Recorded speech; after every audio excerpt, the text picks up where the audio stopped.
Hello friends, आज की इस वीडियो में हम सोमप्राज डी कैप्सूल के use, dose, side effects, precautions, interactions के बारे में आपको पूरी जानकारी देने वाले हैं। तो पूरी जानकारी पाने के लिए आप इस वीडियो को एंड तक देखें। चलिए अब हम बात कर लेते हैं सोमप्राज डी कैप्सूल के बारे में। मैं आपका दोस्त पवन शर्मा और हमारे मेडिकल चैनल में आपका स्वागत है। सोमप्राज डी कैप्सूल के बारे में बात करते तो सन फार्मास्यूटिकल कंपनी इसकी मैन्युफैक्चरिंग करती है। अगर हम इसके कंपोजिशन के बारे में बात करते तो इसमें दो तरह के कंपोजिशन डाले गए हैं, जिनमें कि डोमपेरिडन और एसोमेप्राजोल होता है। अगर हम इसकी स्ट्रेंथ के बारे में बात करते तो यह हमें सोमप्राज D40 और सोमप्राज D20 फॉर्म में मिल जाता है और इनकी स्ट्रेंथ के हिसाब से ही इनका MRP भी अलग अलग होता है। अब सबसे पहले हम सोमप्राज डी कैप्सूल के फायदों के बारे में बात कर लेते हैं। फायदों के बारे में बात करते तो इस कैप्सूल का यूज GERD की समस्या को ठीक करने के लिए यूज में लिया जाता है। GERD क्या होता है? GERD ये गैस्ट्रो इसोफेगल रिफ्लेक्स रोग एक प्रकार का दीर्घकालिक पाचन संबंधी रोग है।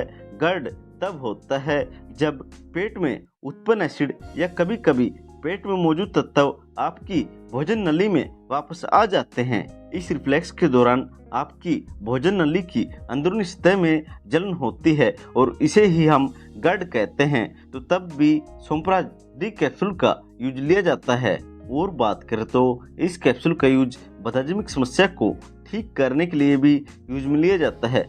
बदहजमी को अपच के रूप में जाना जाता है। यह पेट के ऊपरी हिस्से में होने वाला दर्द या बेचैनी होता है। अपच अन्य लक्षणों के साथ भी हो सकती है, जैसे कि पेट का भरा हुआ महसूस होना, पेट का फूला हुआ महसूस होना, सीने में जलन का होना, मतली या ढकार का होना, ऊपरी पेट में दर्द या बेचैनी का होना। यह कुछ लक्षण हैं जो आपको दिखाई दे सकते हैं। तो बदहजमी की समस्या को ठीक करने के लिए भी डॉक्टर के द्वारा सोमप्राज डी कैप्सूल दिया जाता है। और बात करें तो सोमप्राज डी कैप्सूल का यूज पेट में सूजन को कम करने के लिए भी यूज में लिया जाता है। पेट में सूजन को गैस्ट्राइटिस भी कहा जाता है। यह समस्याओं का एक समूह है जिसमें एक चीज सामान्य होती है और वह है पेट की परत में सूजन का होना। पेट में सूजन सामान्य रूप से पेट के अल्सर पैदा करने वाले बैक्टीरिया के संक्रमण का परिणाम होता है। यह बहुत अधिक मात्रा में शराब पीने के कारण, कुछ दर्द निवारक दवाओं का नियमित रूप से सेवन करने के कारण या कोई चोट लगने के कारण भी सूजन हो सकती है।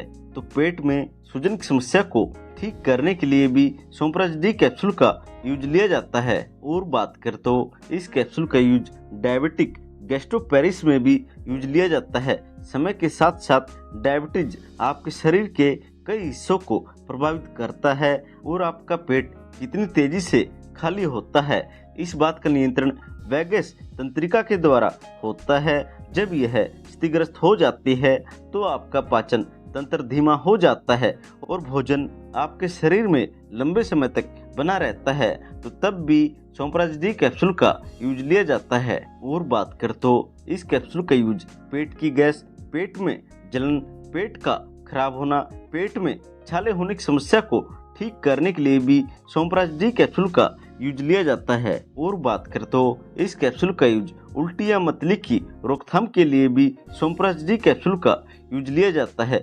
हाथों में अल्सर होने की समस्या को ठीक करने के लिए भी सोमप्राज डी कैप्सूल का यूज लिया जाता है।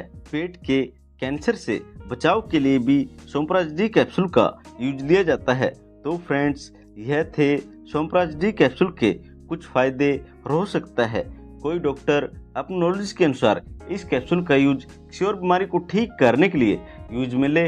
अब फायदे जानने के बाद हम सोमप्राज डी कैप्सूल के साइड इफेक्ट्स के बारे में बात कर लेते हैं। साइड इफेक्ट्स के बारे में बात कर तो दस्त का लगना, पेट का फूलना, पेट में दर्द का होना, मुंह में सूखेपन का होना, सिर में दर्द का होना, यह कुछ साइड इफेक्ट्स हैं जो आपको देखने को मिल सकते हैं। अब हम जान लेते हैं सोमप्राज डी कैप्सूल के साथ कौन सी दवाइयाँ यूज नहीं करनी है। बात करें तो methotrexate, atazanavir, chloroquine, quinidine, citalopram, fluoxetine, haloperidol, amlodipine, atorvastatin, amikacin, naproxen, warfarin, यह कुछ दवाएं हैं जो आपने सोमराज डी कैप्सूल के साथ यूज नहीं करनी है।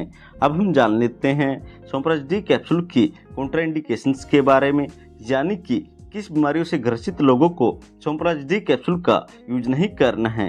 बात कर तो जिनको सोमराज डी कैप्सूल के प्रति एलर्जी है, जिनको लीवर रोग है, गुर्दे की बीमारी है, ब्रेस्ट कैंसर है, या जिनको दस्त की समस्या है, या जिनको मैग्नीशियम की कमी है, ओस्टियोपोरोसिस है, यह कुछ पेशेंट है जिन्होंने सोमराज डी कैप्सूल का यूज नहीं करना है।